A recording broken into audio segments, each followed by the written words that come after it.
আসসালামু আলাইকুম সুপ্রিয় দর্শক বিন্দুরা, আজকে আপনাদেরকে শেখাবো একটি কট পাইপিং জামা ডিজাইন কিভাবে করতে হয়। আমরা প্রথমে কট সেলাই করে নেব, তারপরে এইভাবে কটটাকে বানায় এইভাবে বসানোর পরে গলার প্লেট বানানো হবে। এটা প্লেট বানাইতেছি আমরা এখন। প্লেট বানায়া এখান দিয়ে কট দিয়ে ডিজাইন হবে। অনেকগুলো কট লাগবে এইভাবে ডিজাইন করতে। সুন্দর করে কটগুলো দিয়ে নিচ্ছি আমি। নেওয়ার পরে গলাটা তৈরি করব, অনেক সুন্দর একটা ডিজাইন হবে। এখন আমরা কট দিতেছি, অনেকগুলো কট বানাইছি লম্বা করে।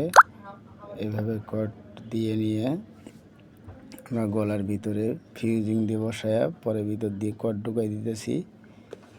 দেওয়ার পরে এটা গলা বানাবো। এখন আমাদের শেষ হয় নাই, আর একটু লাগবে।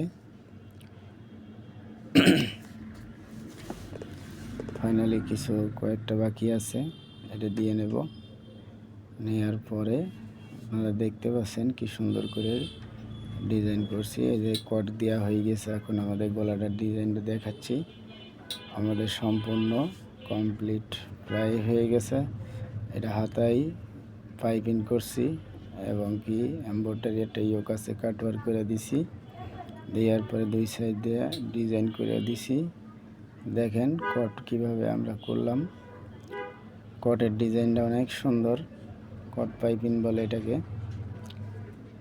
আমাদের এখানে বিভিন্ন ডিজাইন তৈরি করা হয় সুন্দর করে। আপনারা দেখেন, এভাবে করলে শিখতে পারবেন। খুব সুন্দর একটা লুকিং আসছে।